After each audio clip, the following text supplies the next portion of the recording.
Hey everyone, my name is Ian Fisher. I'm joined by Beth Heaton. This is the second in a series of videos that we're recording to help unpack some of the effects of COVID-19 on the college admissions landscape. In this particular video, we want to talk about the effect on testing. I got a text from my mother-in-law yesterday, which was just the Twitter account of the College Board, which I don't know what she was quite trying to do, but I knew because I follow the news that the College Board actually canceled the May SAT date, which was big news. They've been canceling different test dates internationally, and now it's something that they're doing worldwide. The March date, I think it was sort of up in the air what was happening there. And Beth and I want to unpack a little bit of what the effect of this is going to be on students who are gearing up to take May as their big test date. I know I have a lot of students who are in that boat. I imagine that the ACT will follow suit for their April test date.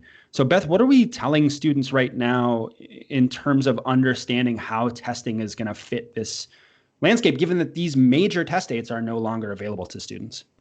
Yeah, and just to confirm, the ACT actually did decide Okay. Yep, they canceled the April test date. So right now we're looking at potentially dates in June.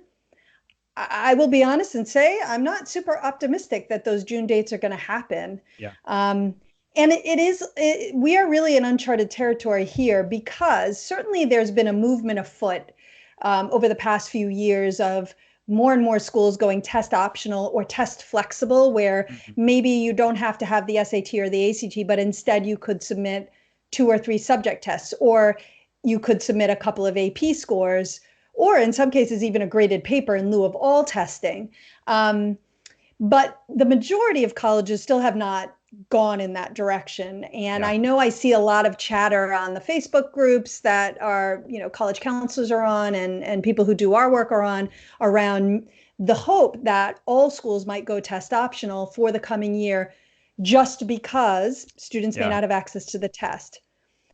I think it's too soon to say. And I also think that, I think one of the challenges with that is I have some students who, and I'm sure you do, and I think there are a lot that are out there, we're really looking to testing as a way to, so it could be good, it could be bad. I have some students who are looking at testing as a way to sort of make a stronger package for the colleges, and their practice tests would suggest that they are going to have some really strong scores.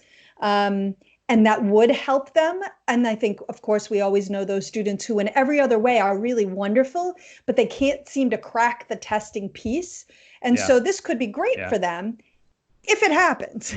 Right. And it's tough to say, right? I wouldn't bet on it, right? I wouldn't stop preparing for the test or just assume that all these colleges are going to make this decision because, if you look at the University of California system, I think there was big chatter that they might go test optional, and the faculty did a review and decided, no, we really want those tests. And so any students that were preparing for the UC to have a different policy, we're going to find that, well, in fact, we do still want testing, right?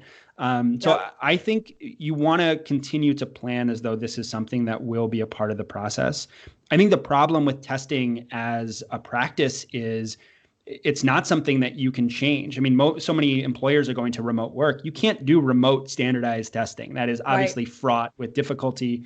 I think it would be very hard to have any kind of, social distancing in a testing center.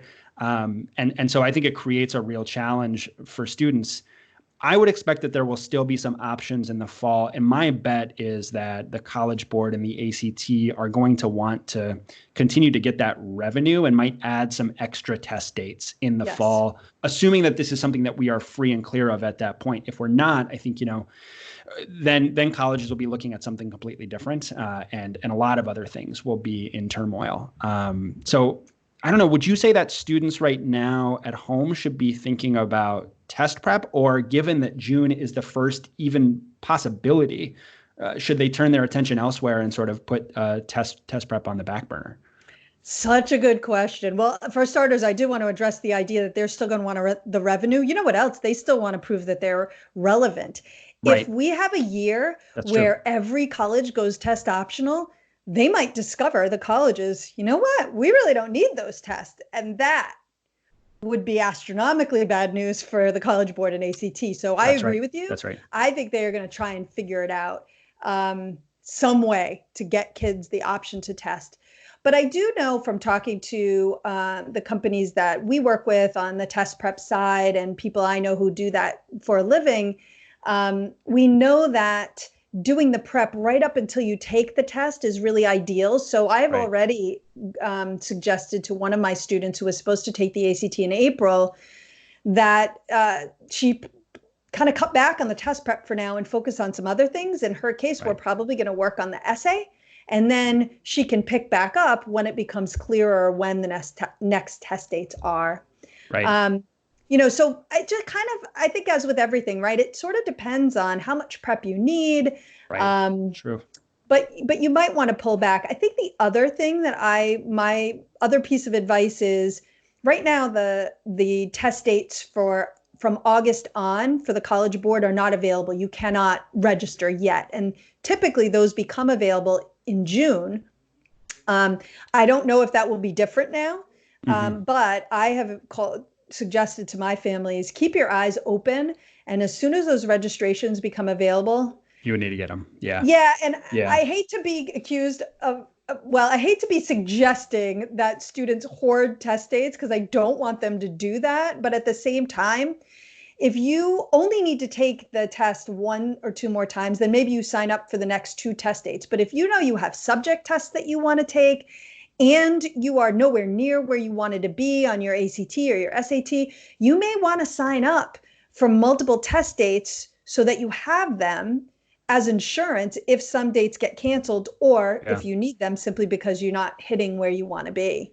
That sure is it's a possibility. I mean, I think we saw that they refunded, I think, all the students who had signed up for May. So you're not in any danger of losing the cost of registering for the test. And it is important to, get a test location that's close to your home as well. So, it's a tough thing. I think we'll see sort of how everything shakes out. I would imagine, like you do, that June will be canceled and probably postponed to the fall. So prepare for that, everyone. But I do think that there are some key takeaways here, especially this concept of now is probably not a good time to be doing heavy test prep. You're home, you might say, how are you going to use this time?